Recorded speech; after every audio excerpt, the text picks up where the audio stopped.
Meu nome é Lucy.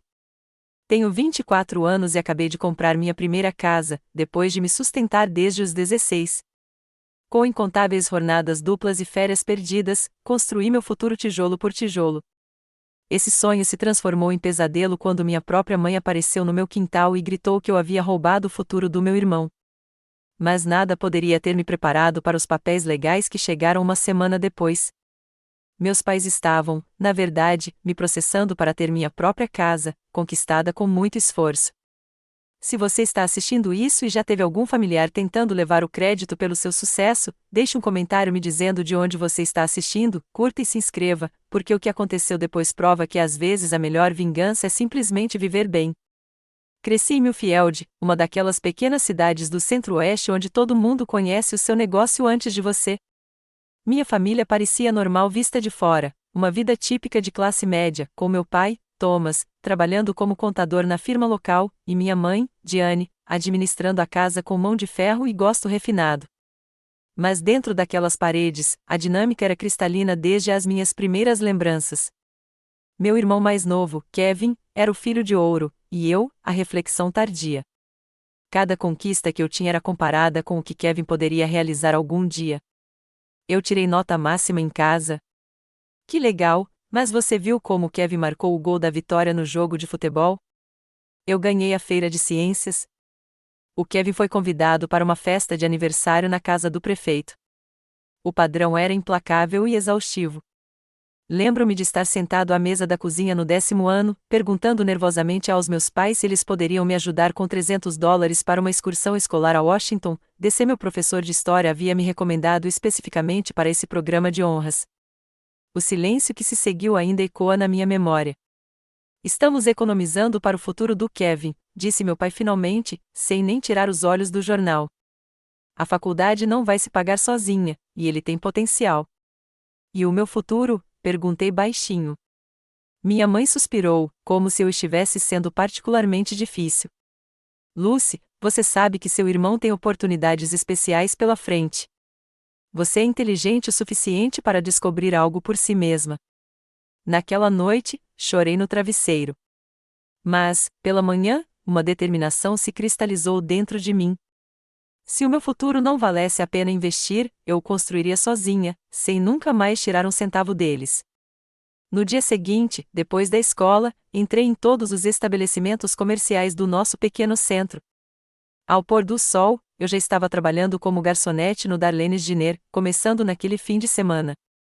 A própria Darlene me contratou, uma mulher dura, mas justa, que se tornou uma das primeiras adultas a realmente enxergar meu potencial. Aqueles primeiros meses foram brutais. Eu ia direto da escola para o restaurante, trabalhava até fechar e depois ficava acordado até tarde terminando a lição de casa. Minhas notas caíram um pouco no início, o que meus pais imediatamente notaram, mas ajustei minha agenda, cortando qualquer vida social para manter meu desempenho acadêmico enquanto trabalhava quase 30 horas por semana.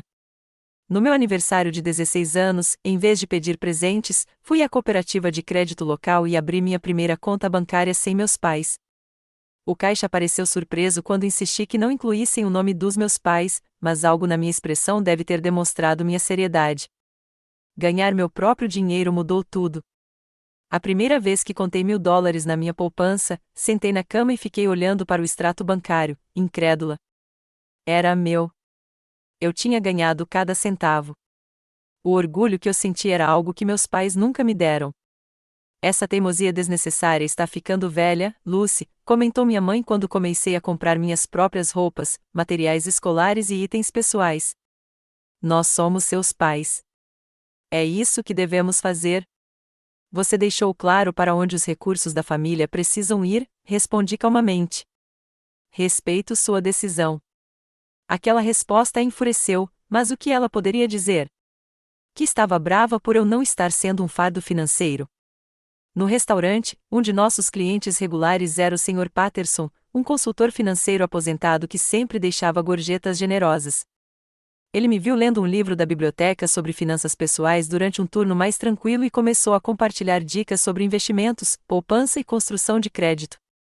Essas lições no balcão do almoço foram mais valiosas do que qualquer coisa que aprendi na escola. A maioria das pessoas da sua idade pensa em como gastar dinheiro, ele me disse. Você já pensa em como fazê-lo crescer. Essa mentalidade é o seu maior trunfo. No último ano, eu trabalhava 30 horas por semana, mantendo um GPA de 3,8.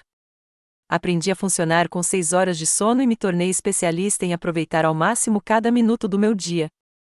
Quando me formei, eu tinha quase $10.000 guardados e uma bolsa parcial para a universidade estadual, o suficiente para realizar meus sonhos de faculdade se eu continuasse trabalhando. A festa de formatura conjunta que meus pais deram ainda me dói quando penso nisso. Era para mim e para o Kevin, que estava terminando o penúltimo ano com notas apenas para passar. No entanto, a comemoração contou com uma apresentação de slides mostrando principalmente as conquistas do Kevin, com a minha formatura aparentemente sendo uma reflexão tardia. O bolo até dizia: "Parabéns, Lucy e futuro astro Kevin." Eu sorri apesar de tudo, sabendo que minha conta bancária representava uma liberdade que eles não poderiam tirar. A universidade estadual não era a universidade dos meus sonhos, mas com minha bolsa de estudos parcial e a mensalidade estadual, era financeiramente viável.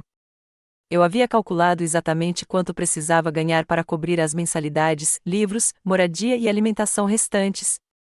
Minhas planilhas detalhadas impressionariam qualquer contador, inclusive meu pai, embora ele nunca tenha pedido para vê-las.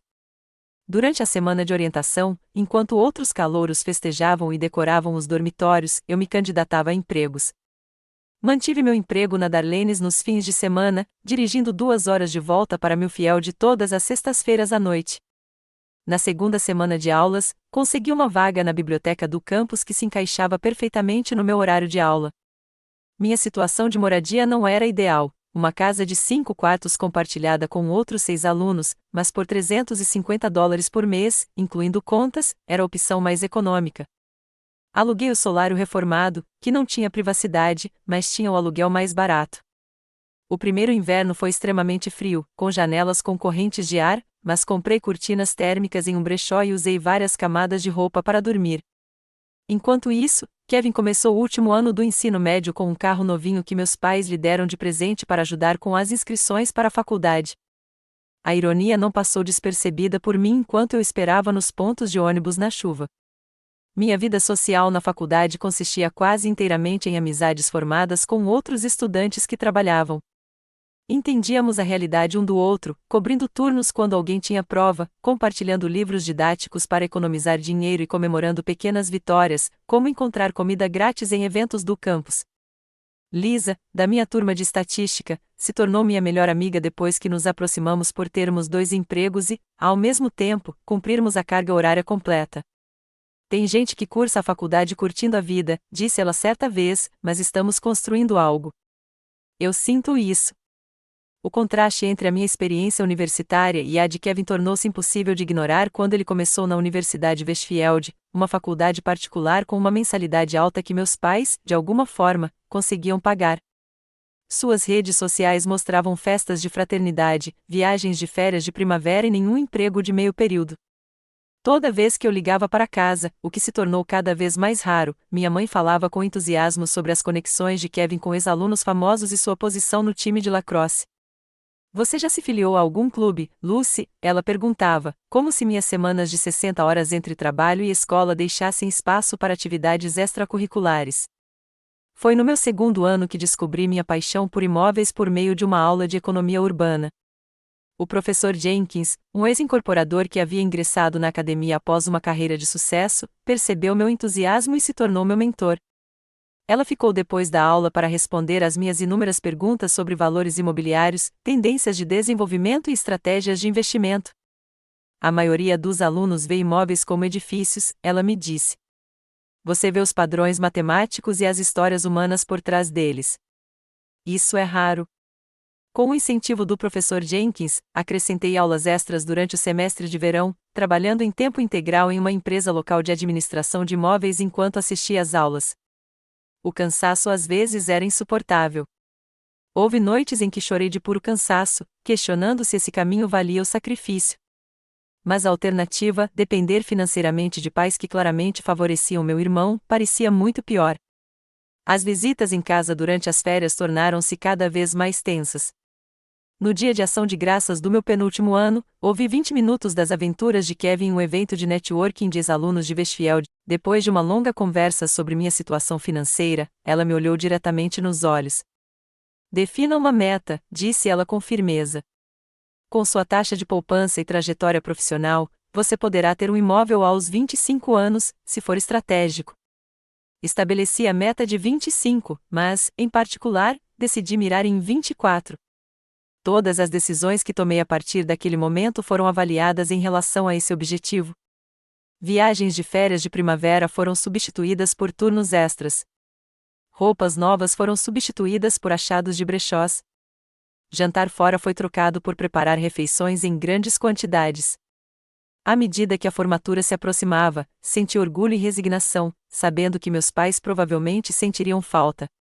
De fato, 2 semanas antes da cerimônia, minha mãe ligou para explicar que eles não poderiam comparecer porque Kevin tinha um torneio de lacrosse que poderia ser assistido por times profissionais. Aceitei a desculpa com a delicadeza ensaiada, enquanto Lisa e meus outros amigos se aproximaram para comemorar comigo. O que meus pais não sabiam, porque nunca perguntaram, era que eu me formei em administração de empresas, com especialização em finanças, com empréstimos estudantis mínimos e já havia aceitado um emprego em tempo integral na Horizon Hewitt, começando imediatamente após a formatura. Ao mover a borla do meu boné da direita para a esquerda, eu não estava apenas concluindo meus estudos. Eu estava entrando de fato em um futuro que eu mesma construí, algo que eles jamais imaginaram para mim. Comecei minha carreira na Horizon Hewitt como assistente de Terry Maxwell, mas sua mentoria acelerou meu progresso. Enquanto outros recém-formados ainda estavam aprendendo noções básicas da área profissional, eu já estava familiarizado com os sistemas, clientes e procedimentos do meu estágio. 6 meses depois, passei no exame para obter minha licença imobiliária e comecei a atender meus próprios clientes sob a supervisão do Terry. A casa própria continuou sendo meu objetivo fixo. Aluguei um apartamento-estúdio de pouco mais de 37 metros quadrados, com uma cozinha tão pequena que eu conseguia encostar nas 2 paredes ao mesmo tempo. O prédio tinha problemas de manutenção e vizinhos barulhentos, mas o aluguel estava $500 abaixo do preço de mercado, o que me permitia economizar a diferença todo mês. Meus móveis consistiam em um futon que também servia de cama, uma escrivaninha que encontrei na calçada e 2 cadeiras dobráveis. Minha mãe ficaria horrorizada com o minimalismo, mas cada dólar economizado me aproximava do meu objetivo. Para acelerar minhas economias, comecei um trabalho paralelo ajudando estudantes de pós-graduação e jovens profissionais a encontrar apartamentos. Embora eu não pudesse receber comissões sobre aluguéis como novo corretor sem convencê-los através do Horizon, eu podia cobrar taxas de consultoria de busca de apartamentos pela criação de listas personalizadas de opções que atendessem aos critérios deles. O boca a boca me mantinha ocupado à noite e nos fins de semana. Você está trabalhando demais, comentou Terry um dia, depois de me encontrar no escritório às 20 horas. Admiro sua determinação, mas não se esgote antes de chegar ao seu auge. Agradeci a preocupação dela, mas expliquei meu objetivo de ter uma casa própria. Em vez de tentar me dissuadir, ela me apresentou a Sandra Wilson, uma corretora sênior especializada em imóveis para investimento e construção de patrimônio. Sandra se tornou minha segunda mentora, ensinando-me sobre construção de patrimônio, padrões de valorização de imóveis e como identificar imóveis subvalorizados com potencial.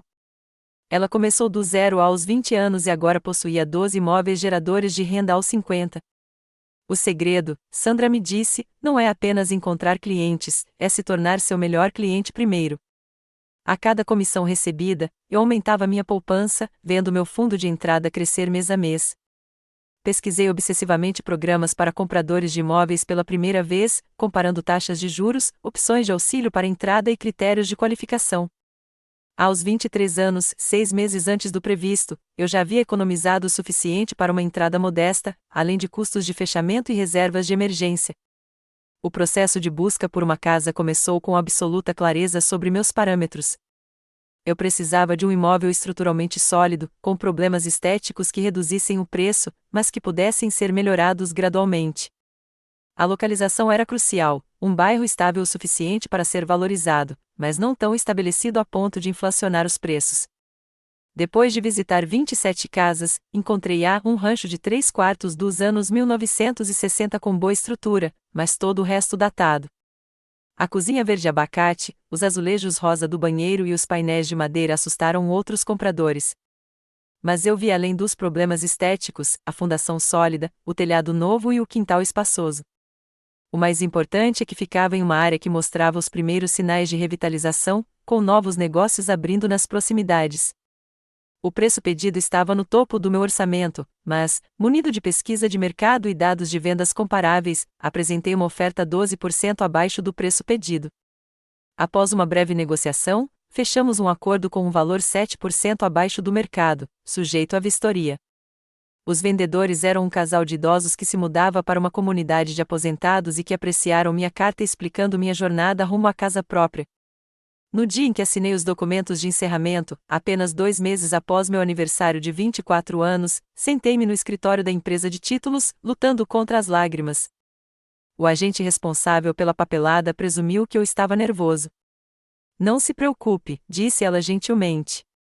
A primeira casa é sempre assustadora, mas você está fazendo um ótimo investimento. Não estou preocupado, respondi. Estou apenas orgulhoso. Mudar-me foi um processo simples, considerando meus poucos pertences. A casa ecoava um vazio nas primeiras semanas, mas aos poucos comecei a preenchê-la com móveis de segunda mão cuidadosamente selecionados.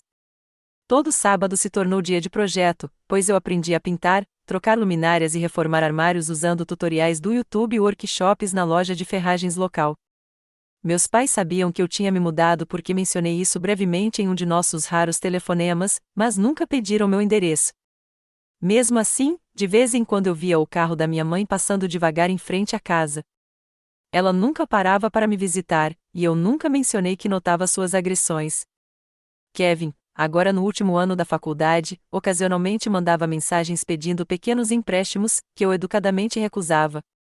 Suas mensagens nunca incluíam perguntas sobre minha vida ou carreira.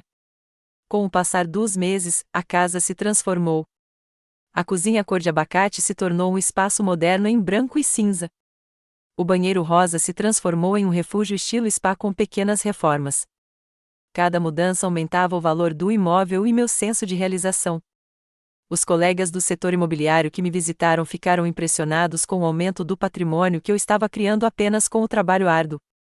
Após quase um ano de propriedade e melhorias significativas, decidi organizar um churrasco para comemorar o aniversário e a conclusão do meu projeto de paisagismo no quintal. Apesar das minhas reservas, convidei meus pais e Kevin, além de familiares, amigos e colegas que apoiaram minha jornada. Você tem certeza de que vai convidar seus pais? Perguntou Lisa enquanto me ajudava a planejar. Você criou esta vida linda sem eles. Eles ainda são família, eu disse. E talvez ver o que conquistei mude alguma coisa. À medida que o dia do churrasco se aproximava, mergulhei nos preparativos. A casa estava impecável, os novos móveis de jardim estavam perfeitamente dispostos e o cardápio planejado para impressionar sem parecer extravagante demais. Uma parte de mim esperava que meus pais finalmente me vissem, realmente vissem o que eu havia conquistado sozinha. Outra parte se preparou para a indiferença deles. Nada poderia ter me preparado para o que realmente aconteceu. A manhã do churrasco amanheceu ensolarada e quente, um clima perfeito para um encontro ao ar livre. Eu estava acordada desde as 6 horas da manhã, marinando carnes, preparando acompanhamentos e arranjando flores do meu jardim recém-plantado. A casa nunca esteve tão bonita, com todos os projetos de reforma concluídos e toques pessoais que a tornavam distintamente minha. Minha ansiedade aumentava à medida que o relógio avançava para o horário de início, às 14 horas. Lisa chegou uma hora mais cedo para ajudar nos preparativos finais, e sua presença constante acalmou meus nervos. Aconteça o que acontecer com sua família hoje, disse ela enquanto arrumava um prato de vegetais, lembre-se de que está à sua volta da vitória. Você conseguiu, Lucy. Tudo. Minha tia Judy e meu tio Mark chegaram em seguida, trazendo um presente de inauguração. Ferramentas de qualidade para o dono da casa que conserta qualquer coisa, como disse o tio Mark, com genuíno orgulho na voz. Eles sempre me trataram com o mesmo carinho que demonstravam por Kevin, um dos poucos relacionamentos equilibrados em nossa família extensa. Às 14h30, a maioria dos convidados já havia chegado, exceto minha família imediata. Colegas da Horizon se misturavam aos meus amigos, todos admirando a transformação da propriedade. Sandra Wilson, minha mentora, me puxou de lado com um brinde com champanhe. Aos investimentos inteligentes e a um futuro brilhante, disse ela, brindando comigo. Estou neste ramo há 30 anos e raramente vi alguém da sua idade com tanta clareza de propósito. Depois de uma longa conversa sobre minha situação financeira, ela me olhou diretamente nos olhos. Defina uma meta, disse ela com firmeza. Com sua taxa de poupança e trajetória profissional, você poderá ter um imóvel aos 25 anos, se for estratégico. Estabeleci a meta de 25, mas, em particular, decidi mirar em 24. Todas as decisões que tomei a partir daquele momento foram avaliadas em relação a esse objetivo. Viagens de férias de primavera foram substituídas por turnos extras. Roupas novas foram substituídas por achados de brechós. Jantar fora foi trocado por preparar refeições em grandes quantidades. À medida que a formatura se aproximava, senti orgulho e resignação, sabendo que meus pais provavelmente sentiriam falta. De fato, 2 semanas antes da cerimônia, minha mãe ligou para explicar que eles não poderiam comparecer porque Kevin tinha um torneio de lacrosse que poderia ser assistido por times profissionais. Aceitei a desculpa com a delicadeza ensaiada, enquanto Lisa e meus outros amigos se aproximaram para comemorar comigo. O que meus pais não sabiam, porque nunca perguntaram, era que eu me formei em administração de empresas, com especialização em finanças, com empréstimos estudantis mínimos e já havia aceitado um emprego em tempo integral na Horizon Hewitt, começando imediatamente após a formatura. Ao mover a borla do meu boné da direita para a esquerda, eu não estava apenas concluindo meus estudos. Eu estava entrando de fato em um futuro que eu mesma construí, algo que eles jamais imaginaram para mim. Comecei minha carreira na Horizon Hewitt como assistente de Terry Maxwell, mas sua mentoria acelerou meu progresso. Enquanto outros recém-formados ainda estavam aprendendo noções básicas da área profissional, eu já estava familiarizado com os sistemas, clientes e procedimentos do meu estágio. 6 meses depois, passei no exame para obter minha licença imobiliária e comecei a atender meus próprios clientes sob a supervisão do Terry. A casa própria continuou sendo meu objetivo fixo. Aluguei um apartamento-estúdio de pouco mais de 37 metros quadrados, com uma cozinha tão pequena que eu conseguia encostar nas 2 paredes ao mesmo tempo. O prédio tinha problemas de manutenção e vizinhos barulhentos, mas o aluguel estava $500 abaixo do preço de mercado, o que me permitia economizar a diferença todo mês. Meus móveis consistiam em um futon que também servia de cama, uma escrivaninha que encontrei na calçada e 2 cadeiras dobráveis. Minha mãe ficaria horrorizada com o minimalismo, mas cada dólar economizado me aproximava do meu objetivo. Para acelerar minhas economias, comecei um trabalho paralelo ajudando estudantes de pós-graduação e jovens profissionais a encontrar apartamentos. Embora eu não pudesse receber comissões sobre aluguéis como novo corretor sem convencê-los através do Horizon, eu podia cobrar taxas de consultoria de busca de apartamentos pela criação de listas personalizadas de opções que atendessem aos critérios deles. O boca a boca me mantinha ocupado à noite e nos fins de semana. Você está trabalhando demais, comentou Terry um dia, depois de me encontrar no escritório às 20 horas. Admiro sua determinação, mas não se esgote antes de chegar ao seu auge. Agradeci a preocupação dela, mas expliquei meu objetivo de ter uma casa própria. Em vez de tentar me dissuadir, ela me apresentou a Sandra Wilson, uma corretora sênior especializada em imóveis para investimento e construção de patrimônio. Sandra se tornou minha segunda mentora, ensinando-me sobre construção de patrimônio, padrões de valorização de imóveis e como identificar imóveis subvalorizados com potencial. Ela começou do 0 aos 20 anos e agora possuía 12 imóveis geradores de renda aos 50. O segredo, Sandra me disse, não é apenas encontrar clientes, é se tornar seu melhor cliente primeiro. A cada comissão recebida, eu aumentava minha poupança, vendo meu fundo de entrada crescer mês a mês. Pesquisei obsessivamente programas para compradores de imóveis pela primeira vez, comparando taxas de juros, opções de auxílio para entrada e critérios de qualificação. Aos 23 anos, 6 meses antes do previsto, eu já havia economizado o suficiente para uma entrada modesta, além de custos de fechamento e reservas de emergência. O processo de busca por uma casa começou com absoluta clareza sobre meus parâmetros. Eu precisava de um imóvel estruturalmente sólido, com problemas estéticos que reduzissem o preço, mas que pudessem ser melhorados gradualmente. A localização era crucial, um bairro estável o suficiente para ser valorizado, mas não tão estabelecido a ponto de inflacionar os preços. Depois de visitar 27 casas, encontrei um rancho de 3/4 dos anos 1960 com boa estrutura, mas todo o resto datado. A cozinha verde abacate, os azulejos rosa do banheiro e os painéis de madeira assustaram outros compradores. Mas eu vi além dos problemas estéticos, a fundação sólida, o telhado novo e o quintal espaçoso. O mais importante é que ficava em uma área que mostrava os primeiros sinais de revitalização, com novos negócios abrindo nas proximidades.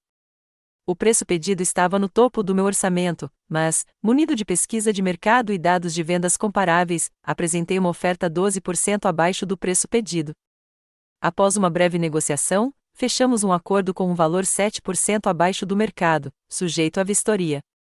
Os vendedores eram um casal de idosos que se mudava para uma comunidade de aposentados e que apreciaram minha carta explicando minha jornada rumo à casa própria. No dia em que assinei os documentos de encerramento, apenas 2 meses após meu aniversário de 24 anos, sentei-me no escritório da empresa de títulos, lutando contra as lágrimas. O agente responsável pela papelada presumiu que eu estava nervoso. Não se preocupe, disse ela gentilmente. A primeira casa é sempre assustadora, mas você está fazendo um ótimo investimento. Não estou preocupado, respondi. Estou apenas orgulhoso. Mudar-me foi um processo simples, considerando meus poucos pertences. A casa ecoava um vazio nas primeiras semanas, mas aos poucos comecei a preenchê-la com móveis de segunda mão cuidadosamente selecionados.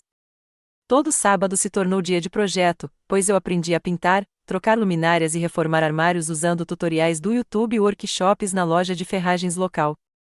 Meus pais sabiam que eu tinha me mudado porque mencionei isso brevemente em um de nossos raros telefonemas, mas nunca pediram meu endereço. Mesmo assim, de vez em quando eu via o carro da minha mãe passando devagar em frente à casa. Ela nunca parava para me visitar, e eu nunca mencionei que notava suas agressões. Kevin, agora no último ano da faculdade, ocasionalmente mandava mensagens pedindo pequenos empréstimos, que eu educadamente recusava. Suas mensagens nunca incluíam perguntas sobre minha vida ou carreira. Com o passar dos meses, a casa se transformou. A cozinha cor de abacate se tornou um espaço moderno em branco e cinza. O banheiro rosa se transformou em um refúgio estilo spa com pequenas reformas. Cada mudança aumentava o valor do imóvel e meu senso de realização. Os colegas do setor imobiliário que me visitaram ficaram impressionados com o aumento do patrimônio que eu estava criando apenas com o trabalho árduo. Após quase um ano de propriedade e melhorias significativas, decidi organizar um churrasco para comemorar o aniversário e a conclusão do meu projeto de paisagismo no quintal. Apesar das minhas reservas, convidei meus pais e Kevin, além de familiares, amigos e colegas que apoiaram minha jornada. Você tem certeza de que vai convidar seus pais? Perguntou Lisa enquanto me ajudava a planejar. Você criou esta vida linda sem eles. Eles ainda são família, eu disse. E talvez ver o que conquistei mude alguma coisa. À medida que o dia do churrasco se aproximava, mergulhei nos preparativos. A casa estava impecável, os novos móveis de jardim estavam perfeitamente dispostos e o cardápio planejado para impressionar sem parecer extravagante demais. Uma parte de mim esperava que meus pais finalmente me vissem, realmente vissem o que eu havia conquistado sozinha. Outra parte se preparou para a indiferença deles. Nada poderia ter me preparado para o que realmente aconteceu. A manhã do churrasco amanheceu ensolarada e quente, um clima perfeito para um encontro ao ar livre. Eu estava acordada desde as 6 horas da manhã, marinando carnes, preparando acompanhamentos e arranjando flores do meu jardim recém-plantado. A casa nunca esteve tão bonita, com todos os projetos de reforma concluídos e toques pessoais que a tornavam distintamente minha. Minha ansiedade aumentava à medida que o relógio avançava para o horário de início, às 14 horas. Lisa chegou uma hora mais cedo para ajudar nos preparativos finais, e sua presença constante acalmou meus nervos. Aconteça o que acontecer com sua família hoje, disse ela enquanto arrumava um prato de vegetais, lembre-se de que está à sua volta da vitória. Você conseguiu, Lucy. Tudo. Minha tia Judy e meu tio Mark chegaram em seguida, trazendo um presente de inauguração. Ferramentas de qualidade para o dono da casa que conserta qualquer coisa, como disse o tio Mark, com genuíno orgulho na voz. Eles sempre me trataram com o mesmo carinho que demonstravam por Kevin, um dos poucos relacionamentos equilibrados em nossa família extensa. Às 14h30, a maioria dos convidados já havia chegado, exceto minha família imediata. Colegas da Horizon se misturavam aos meus amigos, todos admirando a transformação da propriedade. Sandra Wilson, minha mentora, me puxou de lado com um brinde com champanhe. Aos investimentos inteligentes e a um futuro brilhante, disse ela, brindando comigo. Estou neste ramo há 30 anos e raramente vi alguém da sua idade com tanta clareza de propósito. Mãe, consegui dizer, completamente surpresa. Do que você está falando? Esta casa, ela continuou, com a voz trêmula. Este bairro. Estamos de olho nesta área há anos, planejando o futuro do Kevin. Você sabia disso? Você devia saber disso com seus contatos no mercado imobiliário. Meu pai estava ao lado dela, assentindo. Estávamos esperando o Kevin terminar a faculdade para ajudá-lo a comprar seu primeiro imóvel. Você apareceu com seu conhecimento privilegiado e aproveitou a oportunidade que estávamos guardando para ele. Olhei para eles e para Kevin, que sorria levemente atrás deles, e depois de volta para meus pais, tentando processar aquela acusação bizarra. Isso não é verdade, eu finalmente disse. Encontrei esta casa por meio da minha própria pesquisa. Você nunca mencionou qualquer interesse neste bairro ou em comprar um imóvel para o Kevin. Não deveríamos ter mencionado isso, retrucou minha mãe. Uma filha obediente teria consultado a família antes de tomar uma atitude tão egoísta. Kevin deu um passo à frente, cambaleando levemente por causa do álcool. Mana. Como filho, eu deveria ter tido a primeira chance de ter propriedade. Tradicional. O absurdo da situação poderia ter sido cômico se não fosse tão doloroso. Essas pessoas nunca contribuíram com $1 para minha educação, nunca me ajudaram com moradia, nunca sequer demonstraram interesse na minha carreira no mercado imobiliário. Agora, alegavam que eu, de alguma forma, havia roubado uma oportunidade que nunca havia sido discutida comigo. Acho que vocês deveriam ir embora, eu disse, calma, mas com firmeza. Todos vocês. Você está escolhendo esta casa em vez de sua família, minha mãe engasgou dramaticamente. Não, estou escolhendo minha dignidade em vez da sua história revisionista, respondi. Por favor, vá. Enquanto juntavam suas coisas em meio aos olhares desconfortáveis dos outros convidados, minha tia Judy se aproximou da minha mãe com um olhar inflamado. Diane, fiquei anos sem falar, observando como você trata a Lucy, disse ela, alto o suficiente para que todos ouvissem. Mas isso é inaceitável. Aquela garota se esforçou ao máximo enquanto você entregava tudo para o Kevin. Você deveria ter vergonha. Minha mãe bufou indignada, mas não respondeu nada enquanto eles iam embora. Os convidados restantes se juntaram ao meu redor, ajudando na limpeza enquanto expressavam seu choque com o que tinham testemunhado. A dinâmica familiar é complicada, disse Sandra gentilmente enquanto os últimos convidados se retiravam. Mas o que vi hoje não foi complicado. Foi uma manipulação emocional evidente. Não deixe que isso diminua o que você conquistou. Depois que todos foram embora, sentei-me sozinho no meu pátio, revivendo o confronto bizarro. Será que eu, de alguma forma, perdi as conversas sobre os planos de investimento dos meus pais? Seriam verdadeiras as acusações? Uma reflexão profunda não resultou em nada. Essa era uma narrativa que eles haviam criado para justificar seu favoritismo contínuo em relação a Kevin, agora que meu sucesso era inegável e visível. O que eu não poderia imaginar naquela época era que esse confronto público seria apenas o ato de abertura de um drama que se tornaria muito mais formal, muito mais absurdo e, por fim, muito mais libertador do que eu poderia ter previsto. Na semana seguinte ao churrasco, mergulhei no trabalho, tentando processar o confronto bizarro com minha família. Vários clientes comentaram sobre minha distração durante as visitas, mas eu coloquei a culpa nas alergias sazonais em vez de explicar a verdade. Na quarta-feira à tarde, eu estava no escritório preparando documentos para um fechamento quando a recepcionista me chamou. Um homem de rosto sério, de terno amassado, esperava, com um envelope pardo na mão. Lucy Montgomery, ele perguntou categoricamente. Sim, sou eu, respondi. Você foi intimada, ele declarou, colocando o envelope em minhas mãos antes de se virar para sair. Vários colegas testemunharam a conversa, com expressões que variavam da preocupação à curiosidade. Com as bochechas coradas, retirei-me para uma sala de conferências privada para examinar o conteúdo. O documento legal ali dentro era quase incompreensível à primeira vista. Meus pais, Thomas e Diane Montgomery, estavam processando a mim, sua filha. As alegações eram tão absurdas que precisei lê-las 3 vezes para acreditar no que estava vendo. Primeira acusação: enriquecimento ilícito por meio da exploração do conhecimento familiar. Segunda acusação: interferência intencional na herança esperada. Terceira acusação: apropriação indevida de oportunidade familiar. A denúncia alegava que eu havia usado deliberada e maliciosamente meu conhecimento imobiliário para interceptar uma oportunidade de investimento imobiliário destinada legitimamente ao filho do autor, Kevin Montgomery.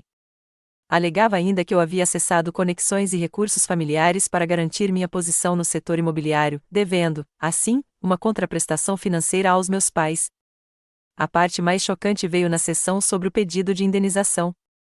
Meus pais exigiam, primeiro, a venda forçada da minha casa, com todo o lucro entregue a Kevin, ou, segundo, um pagamento de $200 mil para equalizar os recursos da família e compensar a oportunidade perdida. Minhas mãos tremiam ao ler a assinatura, onde meus pais assinaram seus nomes para este relato fictício da realidade.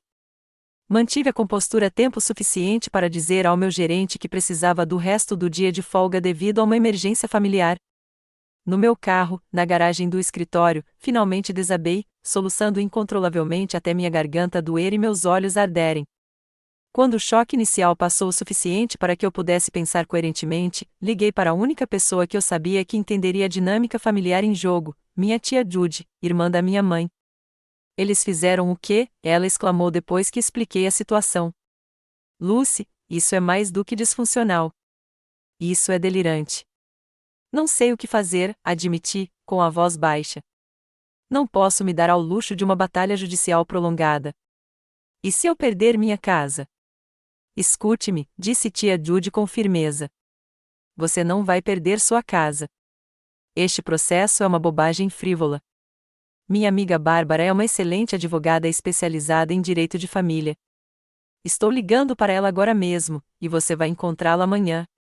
Fiel à sua palavra, tia Judy marcou uma reunião para a manhã seguinte com Bárbara Martinez, uma advogada formidável com 20 anos de experiência. O escritório de Bárbara projetava competência e sucesso sem ostentação, assim como a própria mulher. Eu analisei a reclamação, disse Bárbara após as apresentações, com uma ruga profunda entre as sobrancelhas. Em meus 20 anos de prática, este é um dos processos mais frívolos que já encontrei. Infelizmente, frívolo não significa que podemos ignorá-lo. Ela me explicou o processo legal que seria necessário seguir, explicando que, embora o caso não tivesse mérito, precisaríamos responder formalmente, possivelmente, ir ao tribunal para que ele fosse rejeitado. A boa notícia, continuou Bárbara, é que podemos entrar com uma ação judicial pedindo honorários advocatícios e, potencialmente, por assédio. A má notícia é que isso vai custar dinheiro adiantado. Fiquei de coração partido quando ela me deu o valor da taxa de manutenção. Isso drenaria uma parte significativa do meu fundo de emergência, dinheiro que eu estava economizando para mais reformas na casa. Eu entendo se você precisar de um tempo para pensar, disse Bárbara, notando minha expressão. Não, respondi com firmeza. Trabalhei duro demais pela minha casa. Não vou deixar que a tomem ou extorquem dinheiro de mim. Quero lutar contra isso. As semanas seguintes foram um turbilhão de papelada, consultas jurídicas e noites sem dormir. Bárbara apresentou nossa resposta, negando todas as acusações e entrando com uma reconvenção por honorários advocatícios, difamação e assédio. O estresse financeiro era considerável. Além dos honorários da Bárbara, o impacto emocional também afetava meu desempenho profissional, potencialmente impactando minhas comissões. Comecei a aceitar clientes adicionais nos fins de semana para garantir que conseguiria cobrir todas as despesas. Meus colegas da Horizon me apoiaram assim que entenderam a situação. Terry reorganizou a agenda para me dar melhores oportunidades de listagem, e Sandra me indicou vários clientes. Processos familiares estão entre os mais feios, Sandra me disse em um momento particularmente difícil. Mas eles acabam, e você se sentirá mais forte por ter se mantido firme. Uma semana depois de ser intimada, recebi uma carta anônima. Dentro, havia um bilhete escrito à mão por uma vizinha que morava em frente à casa dos meus pais. Achei que você deveria saber que sua mãe passa de carro pela sua casa quase todos os dias, tirando fotos. Pode ser relevante para a sua situação. Continue firme, de alguém que admira o que você construiu. Essa informação era assustadora e potencialmente útil para o nosso caso. Bárbara adicionou ao nosso crescente arquivo de evidências. A descoberta mais perturbadora veio quando o processo investigativo de Bárbara revelou que Kevin vinha contando a conhecidos em comum, meses antes da compra da minha casa, que seus pais estavam comprando para ele uma propriedade naquele mesmo bairro, um presente de formatura. Ele até trouxe amigos para passear pela região, indicando casas que ele poderia. Isso explica a intensidade da reação deles, observou Bárbara. Eles vêm se esforçando financeiramente demais para ajudar Kevin há anos. Seu sucesso sem a ajuda deles é um desafio direto à história familiar que eles construíram. Na noite anterior à nossa primeira audiência no tribunal, mal dormi. Tudo que eu havia conquistado estava em jogo, não apenas financeiramente, mas emocionalmente. Pela manhã, a exaustão havia se transformado em uma determinação inabalável. Meus pais nunca lutaram por mim, mas eu lutaria por mim mesma. Preparar-me para o tribunal tornou-se meu segundo emprego. Todas as noites, depois do trabalho, eu organizava meticulosamente documentos que comprovavam minha independência financeira, extratos bancários com depósitos regulares dos meus empregos na adolescência, declarações de imposto de renda feitas de forma independente desde os 17 anos, documentos de empréstimo estudantil apenas em meu nome e um registro em papel dos pagamentos de aluguel e contribuições para a poupança que levaram ao meu pedido de financiamento imobiliário. Bárbara foi igualmente minuciosa, coletando declarações de meus antigos empregadores detalhando minha ética de trabalho, cartas de professores sobre minhas realizações acadêmicas sem apoio dos pais e documentação do meu credor hipotecário confirmando que eu havia me qualificado para o empréstimo com base apenas em meu próprio mérito e histórico de crédito. Tia Judy contribuiu com suas próprias evidências, fornecendo fotos da infância mostrando o padrão de favoritismo, notas de eventos familiares onde Kevin foi celebrado enquanto minhas conquistas não foram reconhecidas e seu próprio testemunho escrito sobre a dinâmica familiar que ela testemunhou ao longo de décadas. À medida que nosso caso se desenvolvia, a estratégia de Bárbara se tornou clara. Não apenas nos defenderíamos contra suas alegações absurdas, mas também apresentaríamos uma contranarrativa abrangente, expondo a verdade da minha jornada e do tratamento que me deram. O processo de descoberta rendeu várias revelações chocantes. Os registros financeiros dos meus pais mostraram que eles de fato estavam procurando imóveis no meu bairro, mas somente depois que eu já havia fechado o negócio da minha casa. A alegação deles de anos de planejamento era comprovadamente falsa. Ainda mais contundente, descobrimos que Kevin havia acumulado mais de $30 mil em dívidas de cartão de crédito em nome dos meus pais durante a faculdade, o que explicava o súbito desespero financeiro deles. A propriedade da família à qual eles haviam vagamente se referido existia apenas na fantasia, uma promessa feita a Kevin que eles não tinham condições de cumprir. Bárbara entrou com uma petição pré-julgamento resumindo essas conclusões, solicitando a rejeição imediata do caso. O juiz agendou uma audiência para a semana seguinte. Na manhã da audiência, vesti meu traje mais profissional, um terno azul marinho que usava para reuniões importantes com clientes. Bárbara me encontrou na escadaria do tribunal, empurrando uma pequena mala de documentos atrás de si. Pronta para acabar com essa bobagem, ela perguntou com determinação confiante. Dentro do tribunal, vi meus pais pela primeira vez desde o churrasco. Eles estavam sentados com o advogado, um homem de aparência nervosa que não parava de mexer em papéis. Minha mãe evitou contato visual, enquanto meu pai me encarava com uma expressão que misturava raiva e algo que poderia ser vergonha. Kevin sentou-se logo atrás deles, mexendo no celular, como se estivesse entediado com os procedimentos que determinariam se ele receberia uma casa que não havia conquistado. Quando a juíza entrou, uma mulher severa na casa dos 60 anos, com um olhar penetrante e uma postura séria, a atmosfera no tribunal se intensificou. Ela revisou o resumo do caso com uma carranca cada vez maior. Antes de começarmos, disse ela, olhando por cima dos óculos de leitura, quero deixar claro que analisei as alegações deste caso cuidadosamente. Prossigam conforme necessário. O advogado dos meus pais foi o primeiro a falar, apresentando nervosamente a alegação de que eu, de alguma forma, havia roubado uma oportunidade de propriedade que era de direito do meu irmão. Enquanto ele falava, a expressão do juiz se tornava cada vez mais incrédula. Você está sugerindo, ela interrompeu, que a Ré tinha a obrigação legal de se abster de comprar uma propriedade em um bairro que seus pais poderiam estar considerando para seu irmão, apesar de nunca terem sido informados desse suposto plano? O advogado gaguejou ao responder sobre obrigações familiares e entendeu os arranjos. A carranca do juiz se aprofundou. Quando chegou a vez de Bárbara, ela foi magnífica. Em vez de uma longa abertura, ela simplesmente trouxe 3 caixas de evidências, colocando-as diante do banco dos juízes com um baque. Meritíssimo, ela começou, a Ré se sustenta financeiramente desde os 16 anos sem assistência dos pais. O quadro 1 contém registros financeiros completos que demonstram essa independência. O quadro 2 contém depoimentos de empregadores, educadores e instituições financeiras, confirmando o caminho autossuficiente da Ré até a aquisição da casa própria. O quadro 3 contém provas de que as alegações da autora não só são infundadas, como também deliberadamente fabricadas após o fato. Ela procedeu a desmantelar metodicamente cada alegação, apresentando documentação clara que contradizia todas as alegações dos meus pais. Quando chegou a minha vez de depor, caminhei até o banco das testemunhas com uma calma surpreendente. Bárbara me guiou pela minha história de independência, meu desenvolvimento profissional e o processo de compra de uma casa. Falei com clareza e confiança sobre minha jornada, ocasionalmente olhando para meus pais, cujas expressões haviam mudado da retidão para o desconforto. O interrogatório do advogado dos meus pais foi fraco e desorganizado.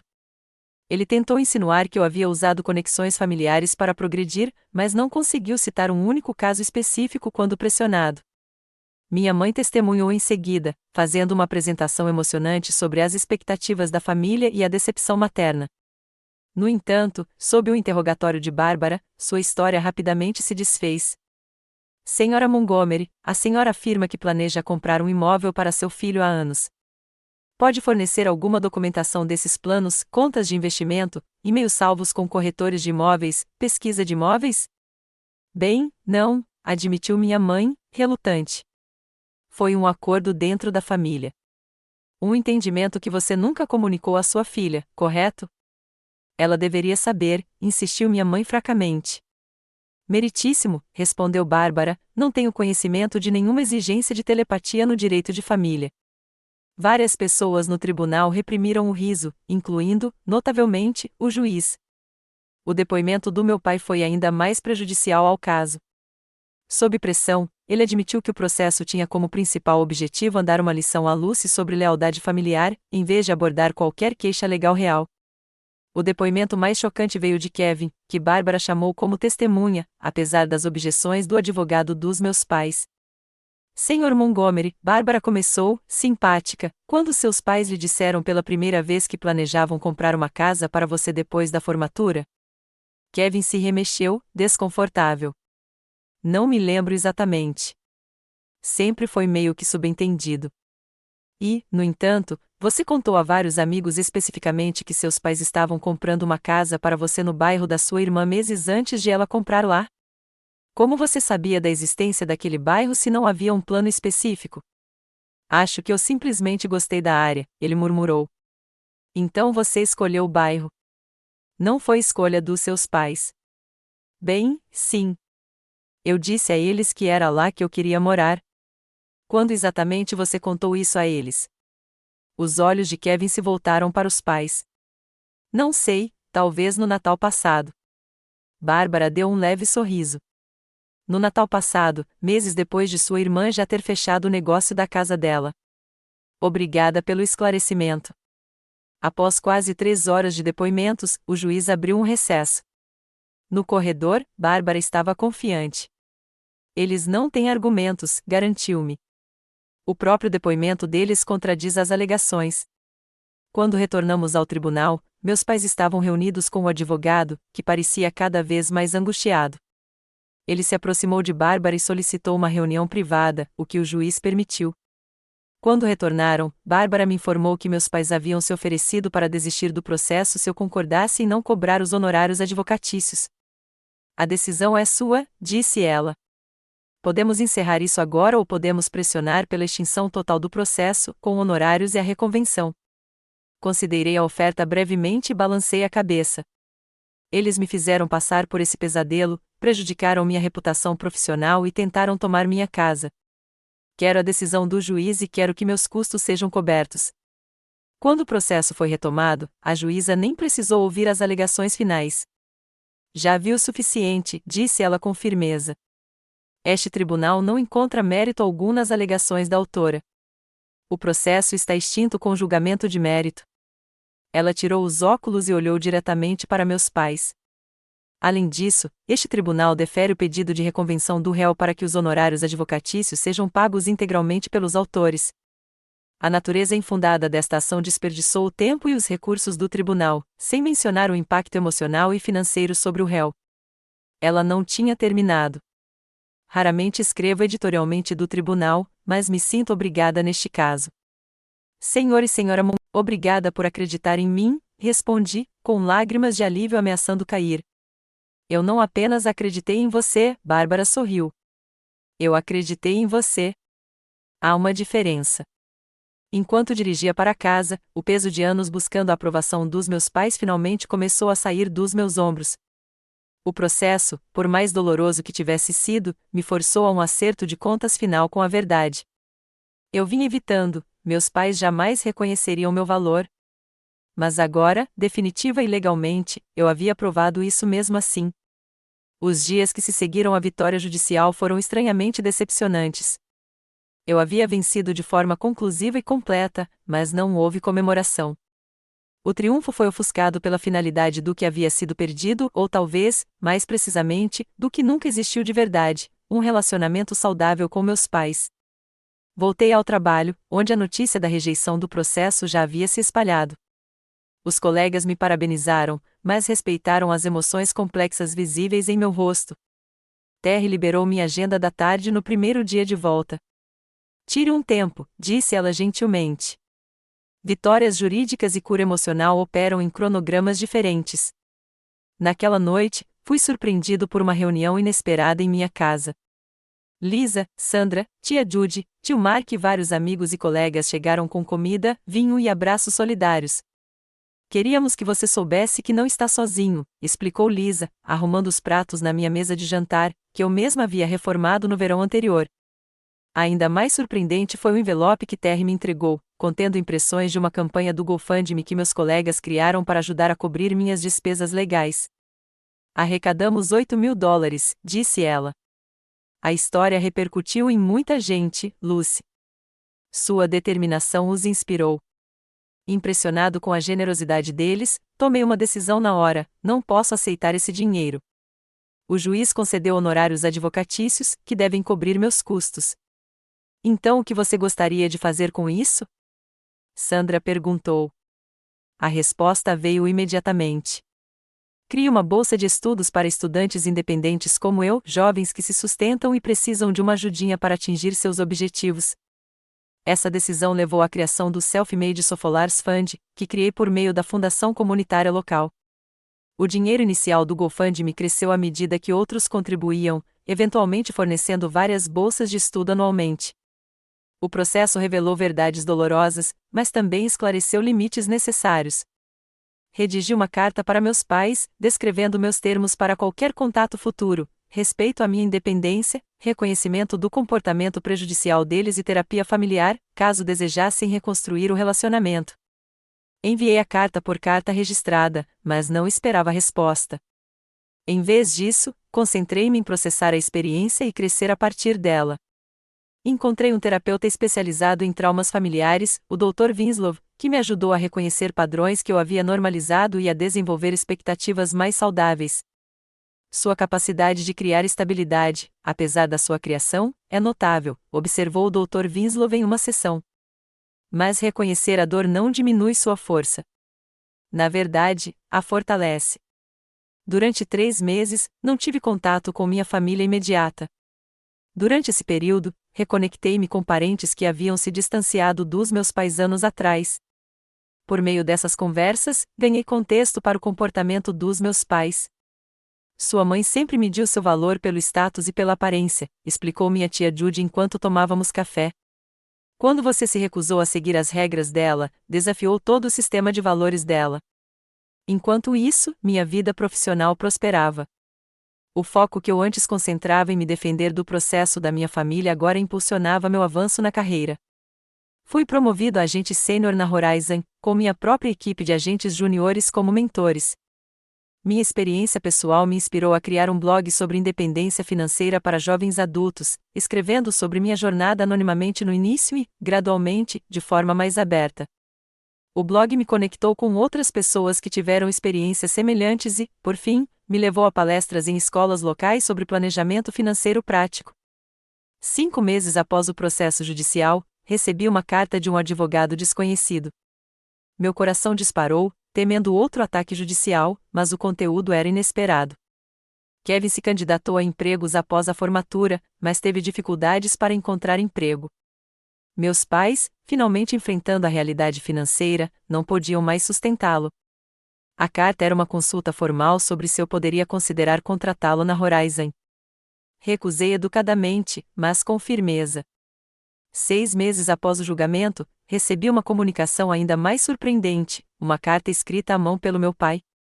O tom era diferente de tudo que eu já havia recebido dele, humilde e reflexivo. Tive tempo para refletir sobre o caminho que nossa família tomou, escreveu ele. Embora eu não possa desfazer o passado, quero que saiba que reconheço a dor que causamos. Sua mãe tem dificuldade em reconhecer isso, mas não posso mais fingir que agimos corretamente. Se você estiver de acordo, gostaria de me encontrar, só nós dois. Depois de conversar com o Dr. Winslow, concordei em encontrar meu pai em um café neutro. O homem que chegou pareceu de alguma forma diminuído, a figura autoritária da minha infância foi substituída por alguém reconhecidamente humano e imperfeito. Lucy, ele começou sem jeito, não sei por onde começar. A verdade seria boa, respondi calmamente. O que se seguiu foi uma conversa surpreendentemente franca. Meu pai explicou que minha mãe sempre teve dificuldades com a ansiedade em relação à segurança financeira e ao status social.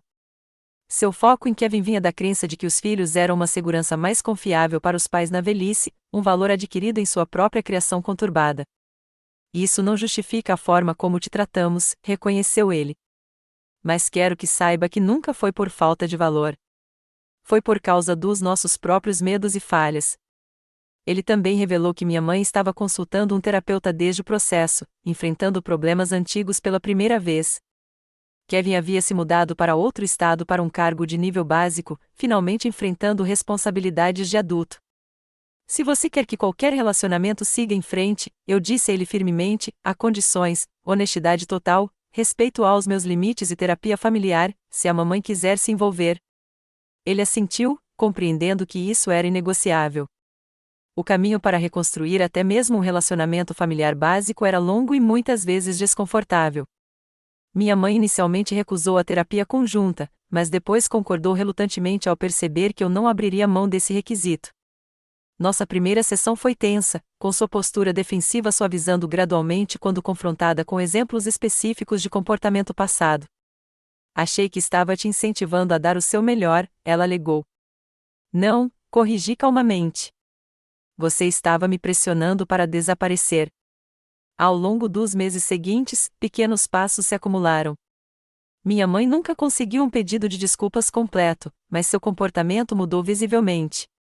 Meu pai se esforçou mais consistentemente para se conectar, ocasionalmente perguntando sobre meu trabalho com interesse genuíno. O acontecimento mais inesperado aconteceu 8 meses após o processo judicial, quando Kevin entrou em contato comigo diretamente. Ele estava enfrentando dificuldades no novo emprego e na vida, sem o apoio dos pais. Não sei como você fez isso, admitiu ele durante um telefonema constrangedor. Só percebi o quanto eles estavam fazendo por mim quando parou. Não foi fácil, respondi, sem me gabar nem minimizar. Poderíamos conversar um dia sobre orçamento e outras coisas. Estou meio que me afogando aqui. Isso levou a uma reconciliação cautelosa com meu irmão. Não ofereci ajuda financeira, mas compartilhei conhecimento sobre como construir crédito, viver dentro das possibilidades e desenvolver habilidades profissionais. Nosso relacionamento nunca seria próximo, mas evoluiu para algo baseado no respeito mútuo, em vez de ressentimento. 1 ano após o processo, organizei outro churrasco. Desta vez, convidei apenas a família que escolhi, amigos, colegas e os poucos parentes que sempre me apoiaram. Celebramos não apenas a minha casa, mas a comunidade que construía ao meu redor. Durante o encontro, Sandra fez um brinde, a Lucy, que nos ensinou que, às vezes, a herança mais valiosa não é o que nos é dado, mas o que construímos para nós mesmos. Enquanto o sol se punha no meu quintal, agora com um jardim que eu mesmo havia projetado e plantado, refleti sobre como esse evento parecia diferente do churrasco desastroso do ano anterior. A ausência de toxicidade tornava tudo mais brilhante, mais genuíno. Nos 2 anos seguintes, expandi meu trabalho, ajudando jovens a alcançar independência financeira. O Fundo de Bolsas de Estudo apoiou 12 estudantes. Meu blog se tornou um centro de recursos para outras pessoas que lidam com a dinâmica financeira familiar. Recentemente comecei a trabalhar em um livro sobre minha experiência, na esperança de alcançar ainda mais pessoas que precisam ouvir que podem construir algo bonito em seus próprios termos. Meu relacionamento com meus pais continua complicado, limitado a reuniões familiares ocasionais com limites claros. Eles nunca serão os pais solidários que eu desejava, mas não preciso mais que sejam. A família que escolhi me cerca de apoio genuíno, e a vida que construí é uma prova do que é possível quando você acredita em si mesmo o suficiente para continuar. Para todos que estão assistindo e que enfrentaram dinâmicas familiares semelhantes ou se sentiram sem apoio em suas ambições, espero que minha história lembre vocês de que seu valor não é determinado por aqueles que deveriam valorizá-los mais. Às vezes, a coisa mais poderosa que você pode fazer é acreditar em si mesmo o suficiente para continuar construindo, tijolo por tijolo. Adoraria saber mais sobre sua jornada rumo à independência nos comentários abaixo. Você já teve que se posicionar contra uma família que não apoiava seus sonhos? Como lidou com isso? Curta este vídeo se a minha história ressoou com você. Inscreva-se para mais experiências da vida real e compartilhe com alguém que possa precisar desta mensagem hoje. Lembre-se de que sua história ainda não acabou e que o próximo capítulo pode ser o mais bonito. Obrigada por ouvir minha jornada. Eu sou Lucy e construí minha vida tijolo por tijolo, nos meus próprios termos, e você também pode.